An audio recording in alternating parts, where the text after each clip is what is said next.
राज्यातल्या महिलांनी स्वसंरक्षण शेवटी पोलिसांच्याकडूनही या सगळ्या अपेक्षा करतो आपण, पण महिलांनी काळजीपूर्वक राहावं.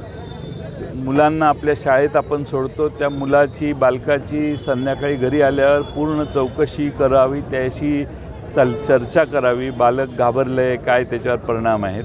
आणि विशेषतः ह्या ज्या इव्हेंट्स चालू आहेत महाराष्ट्रात, त्या इव्हेंट्स या आवश्यक नाही आहेत. सरकारच्या योजना जर लोकप्रिय असतील तर त्याचा प्रचार करण्यासाठी सरकारला वेळ घालवण्याची गरज नाही. त्या लोकप्रिय होत नाहीत म्हणून सतत जे इव्हेंट्स चालू आहेत, बसेस 400, 800, 1000, 2000, 4000 बसेस पाठवून महिला गोळा करण्याचा जे उद्योग चालू आहे, ते उद्योग महाराष्ट्रातल्या महिलांनी ओळखला पाहिजे.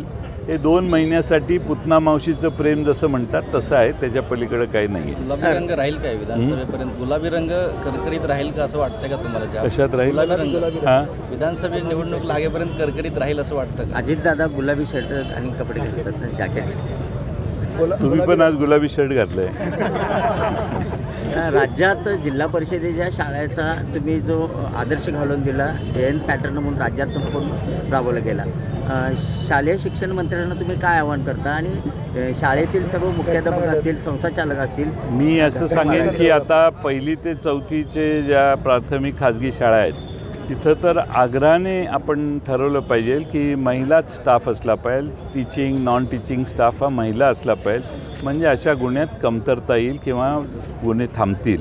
त्यासाठी सरकारने पुढाकार घेतला पाहिजे. CCTVच्या संदर्भात काय राज्य सरकारनं पुढाकार घेतला पाहिजे? शाळेमध्ये अनेक CCTV नाही आहेत. हां, CCTV शाळेमध्ये CCTV लावलेच पाहिजेत. बऱ्याच शाळेत आहेत, जिथं लावलेलं नाही तिथं पोलिसांनी, सरकारने त्यांना कंपल्शन करायला पाहिजे की CCTV पाहिजेत. प्रत्येक शाळेत झालेली हालचाल नोंद करणं आवश्यक आहे.